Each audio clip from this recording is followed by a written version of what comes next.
마크롱보다 잘해야죠. 사실 전 이재명 대표랑 그런 정책적인 면에서 겨뤄가지고 지난 지방선거 때도 붙어가지고 이겼다고 생각하고요. 그리고 저는 이번에도 그런 면에서는 비교 우위를 나타낼 자신이 있거든요. 그래서 제가 요즘 얘기하는 게 좌도 아니고 우도 아니고 앞으로다.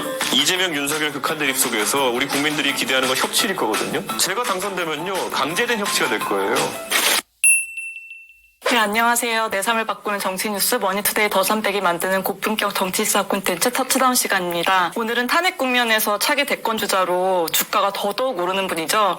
따로 설명이 필요가 없을 것 같아요. 이준석 개혁신당 의원 모시고 이야기 나눠보겠습니다. 안녕하세요. 네, 안녕하세요. 너무너무 반갑습니다. 저희가 진짜 꼭 모시고 싶었어요. 저희가 한 약 7개월 넘게 진행하면서 가장 인기가 많았던 클립이 이제 22대 국회에서 과연 이준석 의원이 얼마나 활약을 할까, 대선의 킹메이커가 될 수 있을까, 뭐 이런 영상인데요. 이게 막 두 번째 영상이었는데 3만 클릭 찍고 굉장히 그 댓글이 많이 달리더라고요. 인기를 실감을 했는데 드디어 직접 뵙게 돼서 너무 반갑습니다. 요즘 어떻게 지내시나요? 뭐 사실 저는 2024년에 굉장히 어려운 선거를 치렀고 그래서 국회의원이 되고 의정활동에 집중을 하려고 했는데 네. 저 개인은 2025년을 좀 안식년 같이 삼으려고 했어요. 물론 그 국회의원으로서 일은 열심히 하고 지역구 열심히 챙기고 하지만은 제가 따져보면은 2016년부터 제가 국회의원 선거 재선거 나가기 시작했거든요. 근데 2010년 재국회의원 선거, 2017년 탄핵 대선 유승민 의원 돕으면서 2018년 재보궐선거, 2019년 쉬고 2020년 재국회의원 선거, 21년 그 전당대회 치르고 22년 대선 지선, 23년 이제 잠깐 쉬고 24년 총선이었거든요. 너무 쉴 틈 없이 달려오셨는데 그러다 보니까 2025년 공직선거가 잡혀있는 게 없기 때문에 제 스스로도 책도 많이 읽고 좀 재충전을 하려고 했는데 이렇게 전국이 또 가만두질 않네요. 진짜 이상한 사람입니다. 윤석열 대통령은. 아이고, 그래가지고 일단 현안을 좀 짚어보려고 하는데 윤 대통령 지금 체포영장 집행을 놓고 대치 상황이 계속 이어지고 있어요. 공수처의 1차 시도가 실패해서 영장을 이제 재청구를 했는데 뭐 지금 공수처가 사실상 굉장히 좀 헛발질을 했잖아요. 그래서 이제 대통령이 반격을 하고 있는 흐름이에요. 이 상황 좀 어떻게 전개될 거라 보시나요? 그 흐름이라는 거를 그 대통령 측에서는 이제 잃을 게 없는 사람들이기 때문에 그 결집의 요소로 무슨 관저에 틀어박혀서 저항하는 모습 이런 거를 삼으려고 하는 것 같은데요. 이게 굉장히 의미가 없습니다. 왜냐하면은 지금 두 가지가 동시에 진행되는 게 헌법재판소에서 탄핵 심판 절차가 이어지고 있고요. 한쪽에서는 대통령의 소위 말하는 내란죄 혐의에 대한 수사가 이루어지고 있는 거거든요. 이 수사 진척과 관계없이 헌법재판소는 탄핵 절차를 계속 진행시킬 거거든요. 그러니까 대통령 지지층에 자꾸 이제 잘못된 정보나 잘못된 뉘앙스를 풍기는 것이 이 뭐 관저 앞에서 내가 안 나가면 무슨 뭐 시간이 지연되고 이런 거라 생각하는데요. 어차피 탄핵 심판은 예정대로 진행될 거고 전례를 봤을 때나 아니면 헌법재판소 쪽에 그런 설명을 봤을 때 2월 중순에서 말 사이에 선고될 가능성이 굉장히 높다. 그러니까 그거는 이제 한 달 남짓 남은 건데 지지층은 지금 뭐 그 관저 앞에서 막으면 된다고 생각하는 것 같은데 전혀 관계 없습니다. 네, 그래서 어제 이제 상황은 국민의 의원들이 40여 명이 이제 모였어요. 지난 금요일보다 굉장히 좀 늘었는데 좀 대통령 옹호한다는 비판도 있지만 또 여당이 어쩔 수 없다 이런 또 숙명적인 측면이다 또 이렇게 설명을 또 하시는데 이분들이 뭐 한 달만 지나면 다 돌아설 거다 이렇게 말씀하셨더라고요. 왜 그렇게 보셨는지 궁금해요. 이미 지금 그 40명으로 줄어든 숫자라는 것이 예전엔 그것보다 많았잖아요. 그 윤핵관과 윤핵관 호소인을 합치면요. 지금 이제 그 많이 줄어든 거고 또 국민의힘이라는 당에서 의원들이 뭐 저도 다 아는 분들이지만은 끝까지 또 한 가지 입장을 일관되게 가지는 경우도 드물어요. 거기 좀 가 계신 분 중에 얼마 전까지 한동훈 대표 쫓아다니는 분도 있고 그러다 보니까 저는 만약에 실제 탄핵 심판의 결과로 윤석열 대통령의 중대한 헌법 위반 사례들이 나왔을 때 그거를 옹호하고 끝까지 갈 사람은 또 그것보다 더 줄어들 것이다. 큰 의미는 없다 이렇게 봅니다. 뭐 어쨌든 지난 한 달간 너무나 이제 많은 일들이 있었는데 뭐 윤 대통령 어떻게 보면 또 가장 잘하시는 분 중에 한 분이시고 대표 때 선출한 이제 당의 후보였잖아요. 그래서 굉장히 이제 여러 생각이 드셨을 것 같아요. 답답함 또 일말의 어떤 책임감 어떤 좀 소외가 지난 한 달간 좀 드셨는지 그냥 개인적으로 궁금해요. 그냥 대한민국이 경험한 전무후무한 사람이기 때문에 저는 제가 그때 대선 때도 굉장히 이제 저랑 갈등이 많았다고 돼 있잖아요. 그렇죠. 근데 지금 와서 보면 뭐 갈등이라고 할 것 없이 그냥 이상한 사람이었어요. 그래서 이상해서 이상한 행동을 하려고 하면 제가 막아세울 수밖에 없잖아요. 그래도 당의 대표로서 대선을 앞두고 이기긴 이겨야 되는데, 근데 그렇다고 뭐 주변에 윤핵관이니 아니면 뭐 이런 분들이 자기 목숨 걸고 제대로 얘기하는 것도 아니고, 그러다 보니까 당대표가 계속 이건 안 돼. 그리고 또 설명을 할 수도 없어요. 네, 왜냐면 이게 못 알아듣고 아집이 세기 때문에 같이 얘기하면서 이래가지고 이건 안 되고 이렇게 합시다 이렇게 얘기하면 또 안 돼요. 안 되는 건 단호하게 끊어내고 이렇게 해야 되거든요. 워낙 좀 독특한 측면이 있으시고 설마 계엄을 할 거라는 상상은 의원님 그러니까 뭐 못하지 않으셨어요? 제가 뭐 정치라고 저도 한 10년 정도 이렇게 했지만은 이거는 이렇게 하면 안 됩니다 얘기하면요 모르면서 또 아는 척을 엄청 해요. 그래서 또 그 자리에서는 내내 한다면 뒤에 가서 또 욕하고 이러기 때문에 그냥 초장부터 아예 이상한 소리 하면은 면박 주고 박살내는 수밖에 없다는 걸 체득한 거거든요. 근데 그렇게 하면 이제 오히려 강하게 나가면은 그냥 물리는데 대신 속에는 앙심을 품는 거죠. 저는 그러니까 대한민국에서 참 특이한 이력의 사람이 대통령이 되니까 이런 일이 생기는구나 그렇게 생각합니다. 최근에 논란되는 것 중에 하나가 형법상 내란죄를 탄핵사유에서 뭐 철회하느냐 마느냐 이거 가지고 또 국민의힘에서는 엄청 집중 공세를 하고 있거든요. 민주당은 헌법 위반으로만 판단받아도 충분하다면서 이걸 좀 뺐는데 이게 사실은 이제 냉정히 보자면 이재명 대표의 사법 리스크 때문에 좀 속도를 내고자 하는 측면이 또 있는 거잖아요. 근데 뭐 헌법재판소가 이걸 받아들일지 안 받을지는 자기들이 판단하는 거고요. 지금 헌법재판소가 뭐 아주 결론을 정해놓고 움직이는 건 아니겠지만은 그래도 이 사안에 있어가지고 뭘 살펴봐야 되는지 아닌지 정도는 판단하고 있을 거다. 그리고 뭐 박근혜 대통령 때도 결국은 여러 가지 청구항들을 넣어가지고 신청했지만은 헌법 위반 그리고 헌법 수호의 의지가 있느냐 없느냐를 이제 주 판단의 근거로 삼았거든요. 그래서 저는 그거 사실관계를 형사적으로 이게 내란이 성립하느냐 안 하느냐를 다 따지지 않아도 저는 큰 무리가 없다 이렇게 생각하고요. 실제로 내란이 성립하냐는 이제 적용의 문제이지 우리 국민들은 이 혼란을 야기한 사람이 누군지 잘 알고 있고 어떤 절차로 진행됐고 어떤 거짓말도 있었는지 다 알고 있거든요. 그 판단 내리기 무리 없을 거다 이렇게 봅니다. 큰 대세에는 지장이 없다. 네. 이 대통령의 경우에는 집권 내내 좀 지지율은 저조했지만 사실 굉장히 좀 급진적으로 이 비상계엄이라는 사태가 발생하면서 명백한 사유로서의 지금 탄핵 국면이 도래를 했는데 민주당은 계속 좀 그 이후에도 이제 계속 탄핵과 고발을 일삼으면서 약간 압박을 계속 대행까지 하고 있다 보니까 좀 오히려 보수가 결집하고 일부 지지율이 좀 오르는 현상이 보이잖아요. 그러니까 항상 어떤 집단이 가장 위험할 때가 어떤 힘을 가졌을 때 아니면 뭔가 본인들이 주도권을 갖고 있다 생각할 때 그걸 절제할 줄 아느냐가 중요하거든요. 자동차에서 엑셀이 고장 난다고 사고가 나는 경우는 드뭅니다. 왜냐면 서버리면 되니까. 근데 브레이크가 고장 나면은 그 대형 사고 납니다. 인명사고까지 납니다. 그렇기 때문에 지금 브레이크가 고장난 양당인 겁니다. 윤석열 대통령을 막아세울 그런 브레이크가 없었던 것이 국민의힘이고 지금 또 이재명 대표의 조급함 속에서 무리한 판단을 내리는 것에 대해서 브레이크를 걸지 못하고 오히려 엑셀을 밟고 있는 것이 지금 민주당이거든요. 그러니까 저는 브레이크는 확실하게 작동하는 정치 세력이 집권해야지 대한민국이 안전하다 그렇게 생각합니다. 그러면은 지금 어쨌든 제3당이 좀 대안이 될 수 있다. 그런 측면에서도 좀 그렇게 보시는 그렇죠. 그 정치 교체를 한 번쯤은 우리가 생각해 봐야 될 것이 산업화 정치인들, 뭐 박정희 대통령부터 뭐 군부 정치인들과 이명박 대통령까지 다 이제 시대가 흘러간 다음에 이제 민주화 계열의 정치인들, 뭐 김영삼, 김대중 대통령을 포함해서 뭐 노무현, 문재인 대통령까지 이렇게 왔지만은 지금 이재명, 윤석열 두 분은 대선에서 붙었지만 이 두 분은 산업화의 영웅도 아니고 민주화의 영웅도 아닙니다. 예, 저는 윤석열 대통령이 산업화에 기여한 걸 알지 못하고요. 예, 이재명 대표도 민주화에 기여한 흔적이 전혀 안 보이거든요. 그러니까 이 두 가치를 뛰어넘고 어떤 사람들이 새로운 시대를 이끌어야 되느냐인데 둘 다 지금까지 보이는 건 방탄 전문가 같은 느낌이에요. 네. 예, 그냥 자기들이 좀 캥기고 자기들이 문제될 것이 있으면은 수단과 방법을 가리지 않고 막아세운다가 이분들 정체성인데 이거 되게 위험합니다. 권력의 사유화라는 거죠. 저는 앞으로 대한민국이 자기나 자기 가족 지키는데 매진하는 정치인들이 들어오면 안 된다라고 생각하고요. 조금은 대한민국이 이제 여유가 없다는 생각을 했으면 좋겠어요.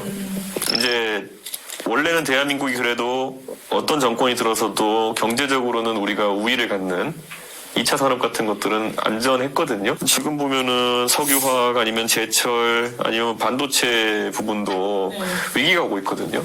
저는 그랬을 때 좀 그런 글로벌한 마인드가 있었으면 좋겠는데 윤석열, 이재명 둘 다 글로벌 마인드라고 씻고 찾아볼 수도 없는 분들이거든요. 네. 그러니까 저는 그래도 경제 담론 같은 것도 봤을 때 윤석열 대통령 경제 정책은 뭔지도 모르겠고 이재명 대표는 뭐 늘상 얘기하는 게 뭐 경제 살려면 지역 화폐 늘리면 된다 뭐 이런 거 하잖아요. 경제학을 조금이라도 공부하고 아는 사람이라면은 그게 어떻게 대한민국 경제에 대한 해법이 될 수 있겠느냐. 예를 들어 지역화폐가 지역화폐의 공공성 때문에 그걸 쓰는 사람이 있습니까? 지역화폐 쓰는 이유는 10% 깎아주니까 쓰는 거죠. 예, 근데 그렇게 따지면은 그게 10% 깎아주면 싫어할 사람이 있습니까? 예. 그거를 일정한 한도를 더 가지고 구입하게 하는 그 보조금 제도인 건데 그런 게 경제 해법이 된다고 생각하면은 좀 황당한 거거든요. 저는 이런 것들을 이제는 좀 진지하게 정치에서 다뤄줘야 된다. 분분분열 극심한 상황이잖아요. 탄핵안이 인용이 돼서 이제 조기 대선이 이뤄진다면 이제 국민들이 좀 한 번 겪어봤으니까 좀 시대 정신이 뭐가 될 거라고 보세요? 저는 준비가 되었으면 좋겠어요. 그러니까 적어도 논리적으로 어떤 정책들을 살펴볼 수 있고 두 번째로는 아까 제가 글로벌 얘기를 했는데 문재인 대통령도 그렇고 윤석열 대통령도 그렇고 20대 30대 젊은 사람들이 항상 해외 순방이나 이런 거 가면은 영상 보고 좀 민망하게 생각하는 경우가 있더라고요. 해외 다자간 회의나 이런 데 가면은 정상들 같이 모여다니고 이럴 때 뭐 어떻게든 서로 좀 친해져 보려고 어떻게든 우리나라에 도움이 되는 말 한마디라도 보태보려고 네. 가서 팔짱 끼고 얘기하고 잡아 끌고 뭐 약속 잡고 이렇게 하는 모습이 배경 한 많이 잡히는데 우리나라는 그 문재인 대통령, 윤석열 대통령 둘 다 가서 이렇게 차렷 자세로 예, 이렇게 꼬다는 보리자루 같이 이렇게 서 있는 모습 이게 이분들이 경험해온 그러니까 50년대 60년대 생들이 겪어온 그런 교육이나 문화 속에서는 뭐 어쩔 수 없는 걸지도 모르겠지만 세계의 다른 젊은 지도자는 이미 변하고 있거든요. 예. 이분들이 가가지고 뭐 여러 가지 국제적인 아젠다, 기후, 환경, 거기에 뭐 저작권 문제, 망중립성 이런 것들을 다 다뤄야 되는 게 국제 무대인데 못 다루고 예. 그럼 프로토콜마저도 못 맞춰가지고 네. 그 멀뚱멀뚱하고 심지어는 윤석열 대통령 같은 경우에는 그 자리 가서 해야 될 일은 안 하고 엉뚱하게 박진 장관이랑 수다 떨다가 바이든 날리면 논란 같은 거나 만들고 그게 저는 그냥 부끄러워요 이제는. 그러니까 그분들이 잘못했다보다도 이제 더 이상 세계 10위권 국력을 가졌다는 나라에 그런 정상들이 가져야 될 모습은 아닙니다. 근데 그분들 해외에 가서는 말 한마디 못하다가요. 국내만 들어오면 완전 방구석 여포예요. 예. 네. 검찰 권력 동원해가지고 아니면 뭐 수사기관 권력 동원해가지고 상대 감옥 보내기 이런 거는 또 그거는 또 기가 막히게 열심히 해요. 그 마크롱 대통령을 좀 롤모델로 많이 말씀하신 걸 봤는데 사실은 이제 이런 말이 있잖아요. 그 나라의 국민이 이제 그 수준에 맞는 뭐 지도자를 갖게 된다.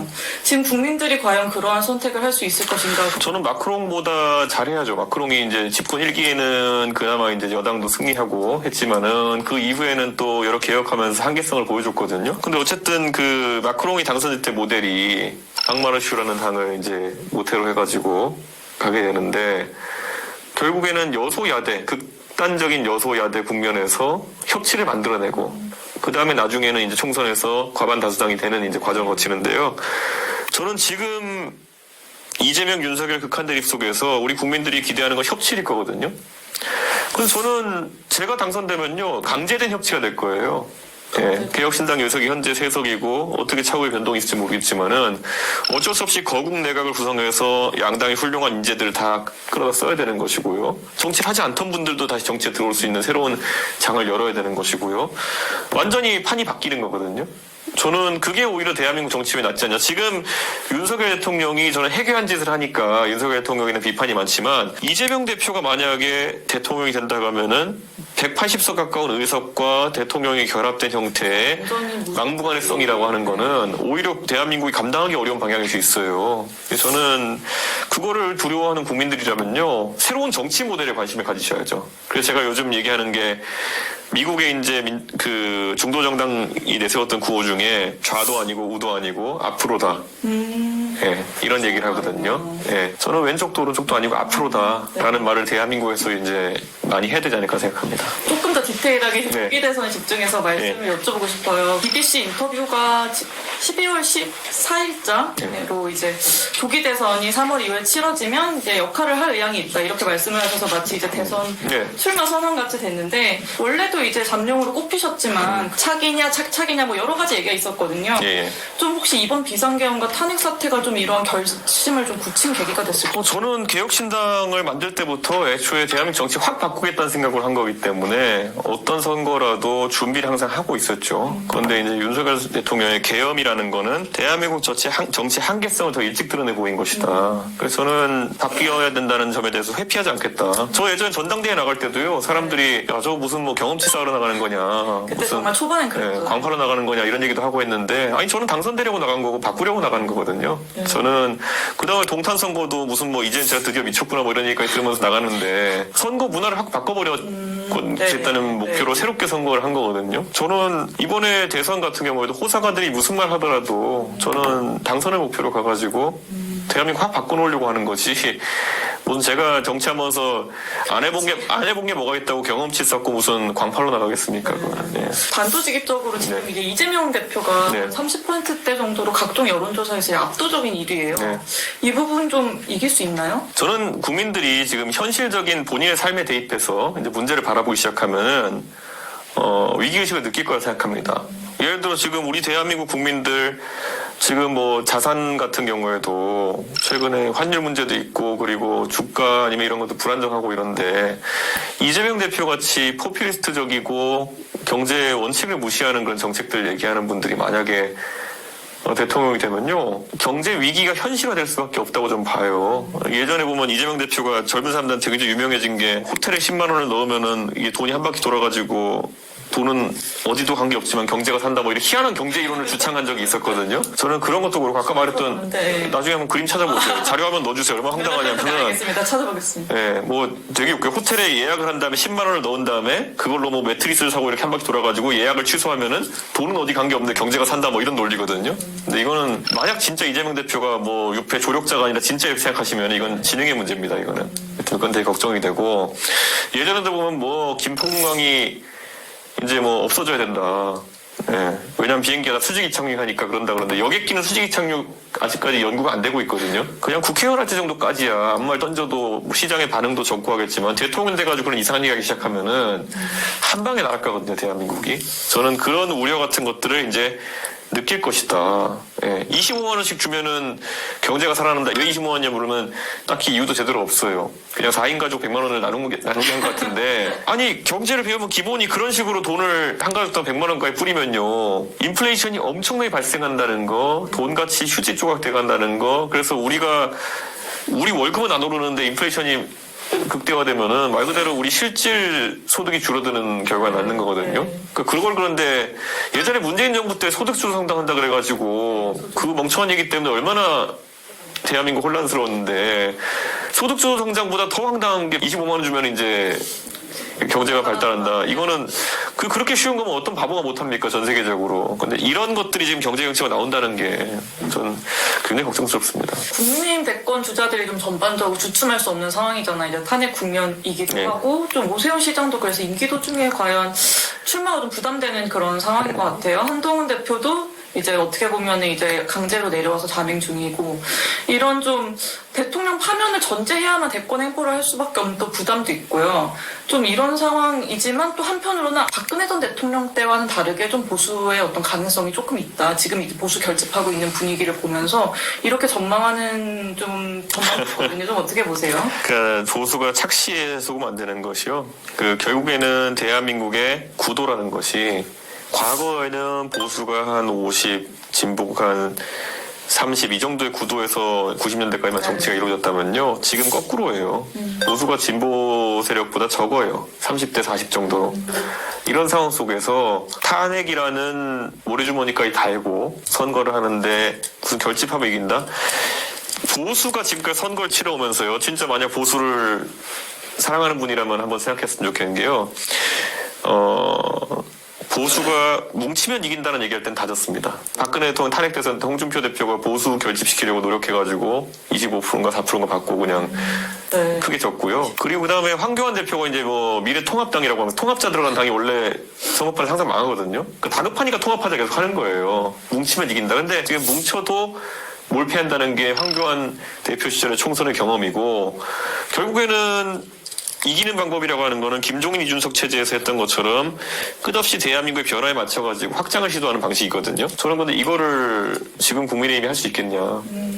굉장히 회의적입니다. 사실 지난 대선 때 이제 40몇 % 나왔죠. 그때가 정말 양 진영이 다 끌어모아서 네. 6.7%포인트 차이가 났던 거잖아요. 그렇죠. 거기서 너무나 국민의힘이 다 이제 마이너스를 했죠. 플러스가 아니고 유준석 의원님도 그렇고 많이 이제 떨어져 나간 상태라서 네. 그 말씀이신 것 같습니다. 이 선거 연합이 많이 무너진 상황이라서. 아니 세대가 무너진 것보다도 더 큰 게 정상과 비정상의 구도로 갔을 때 오히려 보수 진영의 많은 담론들이 비정상으로 가고 있어요. 예를 들어 4년째 지금 이제 계속 비판하지만 부정선거 이런 거 있잖아요. 이거는 항상 논리가 똑같아요. 진실을 언론이 왜곡하고 숨기고 있다. 그럼 언론은 왜 안 쓰느냐? 기자는 보면 당연하죠. 말이 안 되는 얘기를 하니까 기사를 쓸 수도 없는 거죠. 근데 이걸 보고 항상 뭐라 그러냐면 중국이 개입해가지고 다 편향돼 있다. 기자들 중국에 돈 받아 처먹는다. 뭐 이런 그러니까 자기들이 그냥 합리화를 하는 과정이 똑같아요. 그냥 나중에 가서 그럼 부정선거를 누가 했는데요? 그러면은 그것도 말 못해요. 그러니까 중국이 했다, 문재인이 했다 이거밖에 없잖아요. 근데 문재인이 뭘 합니까? 문재인 대통령 지금 어디 양산에 어디 그냥 계시지 뭐 뇌파로 조종하는 것도 아니고 그런데 이런 거를 계속 얘기하면서 진실이 밝혀지지 않는 이유는 모두 한패이기 때문에 뭐 이런 거만 하고 있거든요. 저는 제가 사실 부정선거 담론에 있어가지고 주요 거두라고 할 만한 사람들 황교안 대표 이런 분들 언론사를 통해가지고 계속 한번 그럼 1대1 밤샘 토론해보자라고 제안을 넣고 있거든요. 보고 싶은데요. 네. 네, 제가 그 황교안 대표님 오시면은 오늘도 이 자리에서 얘기지만은 1대1로 아니면 뭐 지정 1인 거에서 2대2로 해가지고 제가 그 원하시는 때까지 24시간 이상 갖췄습니다. 무한 토론 해드릴 자신 있거든요. 민경선 의원님이라든지 괜찮습니다. 예, 때로 와서 한 번에 정리되면 더 좋죠. 근데 다들 안 오더라고요. 예, 오늘도 제가 이렇게 말하지만 아마 황교안 대표는 이런저런 핑계로 안 오실 가능성이 높다. 그리고 혼자 자기들끼리 모여서 토론이라고 하더라고요. 약간 보수 진영이 좀 굉장히 소수였는데 어느 정도 이렇게 신앙처럼 자리 잡게 돼버린 것 같아요. 그러니까 가진 게 그밖에 없는 거예요, 이제. 그러니까 보수가 예전 같으면은 보수가 집권하면 경제가 잘 될 것이다. 아니면 안보가 튼튼하다. 아니면 교육을 잘할 것이다. 이런 걸 갖고 표에 소구하는 게 정상적인 전략이거든요. 아니면 상대의 그런 점에 대해 가지고 뭐 네거티브적으로 접근해도 좋고요. 근데 지금은 그런 건 하나도 건드릴 게 없으니까 결국은 이상한 거 붙들고 이렇게 가는 거다. 홍준표 시장님 얘기를 좀 해보려고 하는데요. 네. 여당에서 가장 어쨌든 명확하게 대권 의지도 밝히셨고 네. 최근에 이제 보수가 막 결집되면서 조금 유력해지는 게 아니냐 이런 좀 분석도 있어요. 뭐 최근에 뭐 말씀하신 거 보니까 정치적 메시지를 내는 감각이 여전히 살아있더라 뭐 이렇게 네. 말씀하셨던데 대선이 열린다면 차기 대선에서 이제 홍준표 전 대표의 강점과 약점 뭐라고 보시는지. 우선 대중적 인도가 좋고 네. 무엇보다도 홍준표 시장이 하는 메시지가 아주 장기간에 걸쳐서 보면은 또 말이 바뀌고 이런 것도 많은데 한 그 정도 한 1, 2주 정도의 프레임을 놓고 보면은 예, 그 시점에는 굉장히 또 기사가 될 만한 메시지를 잘 하시거든요. 그게 단기 메시지에 있어서는 엄청난 장점이 있다. 네, 그런 생각이 들고요. 국민의힘이 당심과 민심을 어떻게 배합해가지고 선거 제도를 경선 제도를 짜겠다고 할지 모르겠지만은 당심은 아마 홍준표 시장 쪽으로 많이 가지 않을까 이런 생각입니다. 그렇다면 한동훈 전 대표에 대해서는 좀 약간 비판적인 말씀을 하셨던 것 같은데 이제 사퇴할 즈음에서는 이제 기시감이 든다, 문제 해결 노력을 높이 평가한다 이렇게 또 평가를 하셨어요. 약간 그 평가가 좀 바뀐 계기가 있으신지랑 좀 대권 주자로서의 경쟁력은 또 어떻게 보시는지. 제가 아까 한동훈 대표가 자신이 이제 권력이 있을 때 어떻게 행사했느냐가 굉장히 중요한 건데 거기서는 낙제점이었고요. 그나마 이제 똑똑한 분이니까 이번에 사실상 참교육을 당하시면서 결국에는 어떤 변화가 있을까가 되게 중요한 거거든요. 저는 한동훈 대표 예전에도 보면은 총선 이전에도 보면은 던킨도 노출을 이면짐에 익히 하려고 그러고 이런 거 제가 다 지적했었는데 그때는 뭐 제 무슨 소리 하는 거야 저한테 욕하는 사람도 있었지만은 따지고 보면 그게 가장 핵심 페인이거든요. 예, 메시지 개발 이런 것보다는 굉장히 다른 면에 집중을 많이 했고 근데 사실 본인이 그런 형 캐릭터가 또 아니거든요 사실은. 예, 이게 말투가 이렇게 또 좀 그런 것도 있고 해가지고 근데 너무 안 맞는 옷을 많이 입으려고 한 것 같아요. 네, 그래서 저는 이미지도 그렇지만은 이번에 메시지가 좀 바뀌어야 될 것 같은데 어떻게 나올지는 좀 기대가 되지만 주요한 플레이어가 되지는 않을 것 같습니다. 왠지. 아, 왜 그렇게?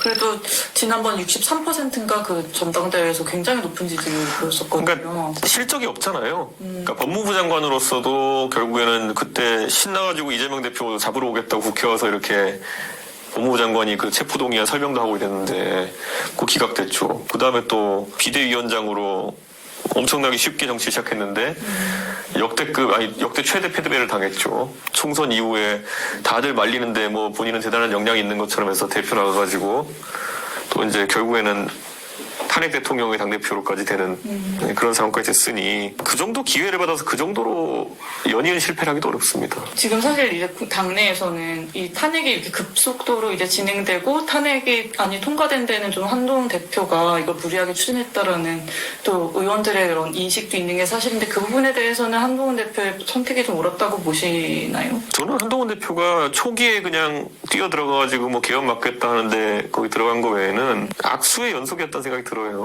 네, 그래서 특히 중간에 국민들은 굉장히 불안해하고 국민들은 어떻게든 이 윤석열이라는 광인에게서 군통수권이라는 것들을 빨리 정지시켜야 된다는 생각을 하고 있는데 거기 가서 갑자기 무슨 한덕수 한동훈 체계를 출범시키겠다 그래가지고 뭐 사리에 맞는 얘기를 해야죠. 사리였죠, 예, 가장. 그거야말로 사리 사욕을 드러낸 것이기 때문에 저는 그때 이미 저는 정치인으로서의 그런 가장 기본 덕목인 공을 위한다.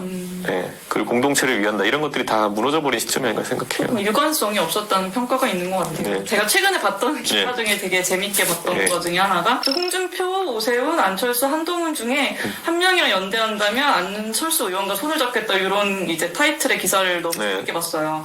과거 악연으로 이렇게 잘 알려져 있는데 좀 이렇게 안철수 의원에 대한 평가가 바뀌신 건지. 저는 이제 좀 법조계 출신들은 정치에서 같이 하기가 힘들 것 같아요. 왜냐면 이게 물론 뭐 홍준표, 오세훈 두 분이야 이제 법조보다 행정가로서 변신한 지 좀 오래되긴 했지만은 세상에 대해서 너무 과거를 많이 보는 관점을 갖고 계신 것 같아요. 그래가지고 과거에 있었던 일 가지고 저 사람이 나쁜 사람이다, 착한 사람이다, 그리고 과거에 있었던 일 때문에 저 사람 감옥 넣어야겠다.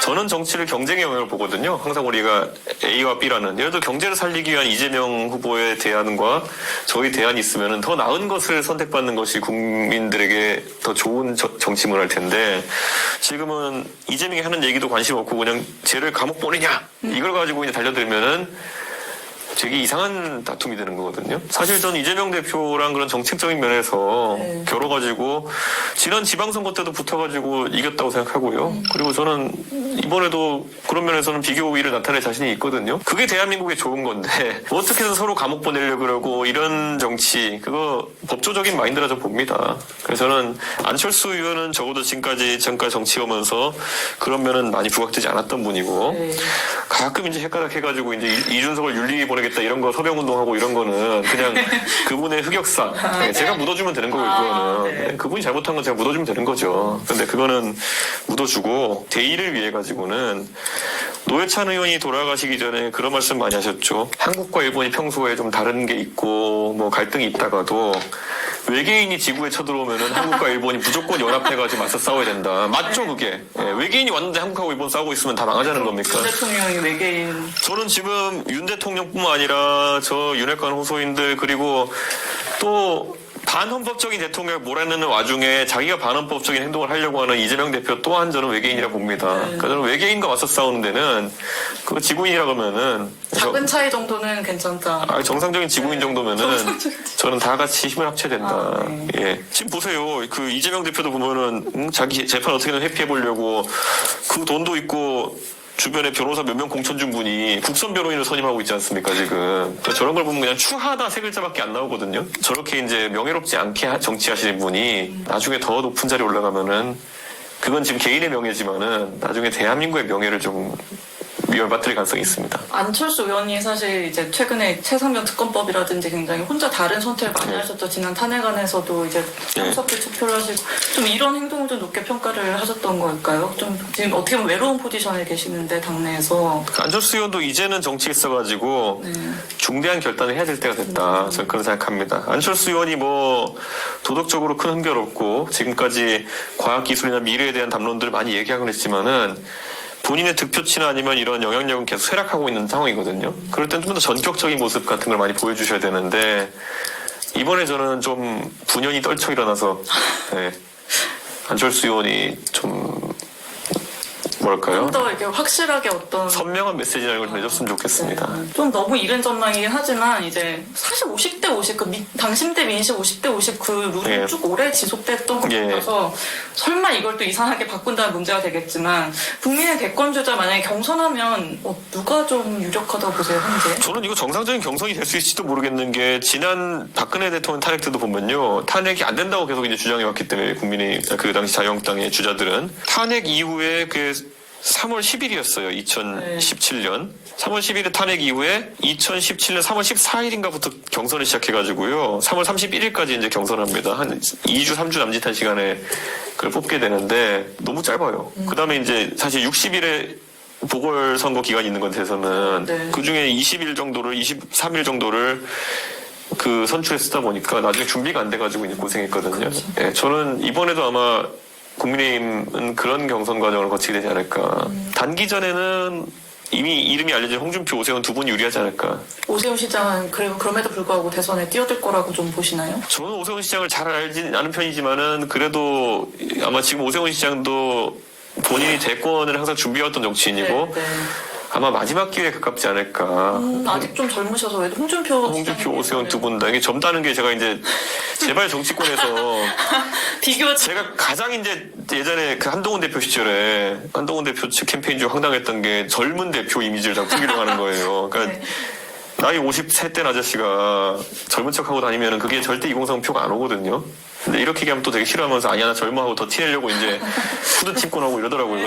근데 그게 참 정치인들이 후한무치한 게 자기들이 평균 연령이 60세니까 60대를 젊은 거라 포장해서 자꾸 이제 그런 메시지를 내면은 갈수록 거리감이 느껴지는 거예요. 예, 저도 지금 올해 나이 40대 가지고 더 이상 30대가 아닌데. 전 젊다는 얘기 어디 가서 하고 싶지도 않거든요. 근데 사람들이 저한테 그냥 젊다고 얘기해 주는 거지. 40대면 이제 중년이 되는 건데 여기다 대고 40대를 청년 정치인이라고 의외로 저 찾아보면 제가 청년 정치인이라고 호도한 적 없어요. 그러시구나. 예, 저는 30대 되는 순간부터 저 청년 아닌데요 이러고 다녔어요. 네. 예, 저는 제발 그 청년 뻥튀기 좀 하지 말자. 예, 60대면 노년이다 그리고 이제.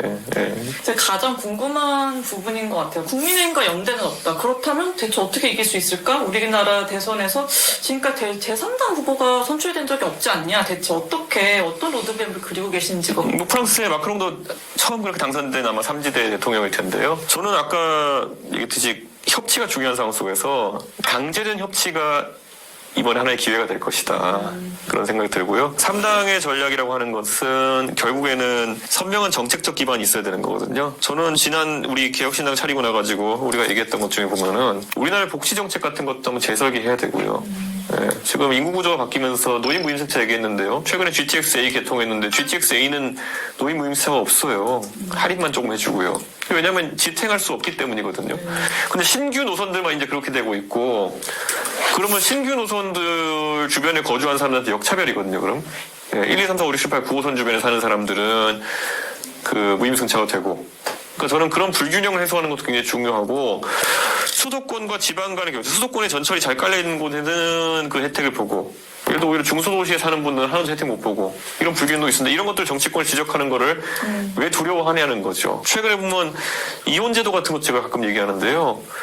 대한민국이 이제 이혼이 더 이상 흠결이 아닌 상황 속에서 이혼 자체를 굉장히 어렵게 만들어놨어요. 네.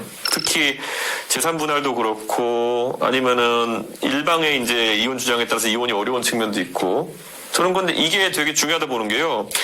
사람들이 출산율 얘기하잖아요. 근데 결혼 자체가 굉장히 리스키해지고 결혼 자체가 물리기 어렵고 결혼 자체가 인생에 한번 정말 신중하게 해야 되는 결정이 되는 순간부터 결혼율 자체가 떨어질 수밖에 없어요.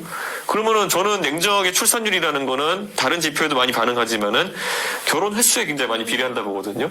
근데 결혼 자체가 굉장히 리스키해가지고 결혼하는 걸 두려워하고 그다음에 또 쉽게 헤어지지 못하고 새로운 결혼 생활 시도하지 못하고 이런 것들도 출산율 영향 주거든요. 저는 이런 것들 제도 바꿔야 된다 생각해요. 지금 제도는 옛날에 남성들이 경제권을 독점하고 있던 시절에 60년대 이럴 때 남성들이 오히려 그 결혼 생활을 파탄내고 그쵸. 그럴 때가 그 돈 한 푼 안 주고 내쫓고 이런 거를 막기 위해 가지고 이혼제도를 이렇게 만들어 놓은 측면도 있는 건데 지금은 여성도 충분히 경제력을 가지고 있는 경우가 많고 그리고 여건이 신장된 상황 속에서 이런 방어적인 그런 제도는 너무 불합리하다. 지금 하다못해 재벌 회장도 지금 이혼 못 해가지고 그분이 뭐가 부족한 게 있겠어요. 그런데 이혼 못 해가지고 뭐 혼외자를 낳아야 된다고 하지 않나. 무슨 그 사랑하시는 분인데 그분은 뭐 내연녀 취급을 받아야 되지 않느냐. 뭐 이런 황당한 상황이 생기는 거잖아요. 저는 이거는 단순히 그럼 우리가 가십성을 즐길 게 아니라 대한민국 자체가 제도적으로 바꿔야 될 게 많다는 걸 의미하는 거거든요. 벌써부터 막 머릿속에 다양한 막 분야별 공약이 많이 있으신 것 같아요. 아이디어가 워낙 많으시니까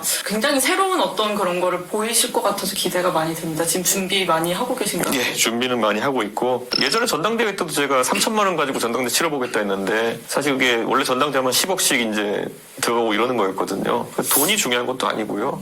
진정성과 결국에는 창의적인 방법론 이런 것들이 중요하고 가장 중요한 건 대한민국에서 얼마나 고민을 많이 했느냐. 네. 그리고 국민들이 봐주실 거라 생각합니다. 탄핵 이후 치러지는 조기 대선이라면 어쨌든 굉장히 이제 대한민국 반쪽으로 쪼개진 상황일 텐데 네. 어떤 쪽으로 결론이 나든 굉장히 이제 후유증이 있을 거잖아요. 네. 국민들이 통합을 좀 원할 것 같아요. 이런 부분도 좀 많이 중요한 가치로 생각을 하고 준비하시는지 궁금해요. 저는 아까 좌도 우도 아니고 앞으로라고 얘기했거든요. 아까 앞으로 가려면은 이미 누적된 그런 안 했던 일들을 해내는 것도 중요하고요. 저는 지금 윤석열 대통령 같은 경우에도 본인이 이제 워낙 보수에 근본이 없는 분이다 보니까 계속 이제 자기가 보수인 척 하려고 하나도 생산적이지 않은 홍범도 담론 이런 거를 만들고 했던 건데 오히려 그분의 경제정책이나 사회정책 중에 보면요. 자유나 이런 건 관계없는 거 되게 많아요. 정책적인 고민을 하지 않고 그 자리까지 왔기 때문에 철학도 없고 아무것도 없는 상황 속에서 대한민국 휘저어 놓은 거고요. 저는 적어도 이준석이 지금까지 정치하면서 많은 사람들한테 들었던 평가라고 하는 거는 그래도 이준석이 하는 말 속에는 논리와 그리고 어느 정도 생각이 있다라고 하는 것인데 제가 하는 많은 말들이 논리 정연하기를 바랍니다. 저는. 네. 마지막으로 하나만 여쭤보고 싶은데 지금 이제 좌도 아니고 우도 아니고 앞으로라고 하셨잖아요. 그래도 기본적으로는 보수의 바탕 위에서 어떤 행보를 하실 예정은 맞으신지? 저는 굉장히 그러니까 일반론적인 국제적으로 통용되는 기준의 보수주의자 또는 공화주의자의 틀에 들어간다 보고요. 다만 이제 대한민국에서 보수 그러면 왠지 저 태극기 들고 뛰어다녀야 될 것 같고 이런 거랑은 정말 거리가 있는 거고요. 특히 윤석열 대통령 같은 전체주의적이고 그냥 무지막지한 그런 권력 지향적 성격을 보이는 사람과는 다르기 때문에 제가 그런 보수의 대한민국에 특화된 그런 보수의 이미지와는 거리를 두는 겁니다. 네, 잘 들었습니다. 의원님 앞으로 행보도 응원하면서 지켜보겠습니다. 감사합니다. 네, 감사합니다.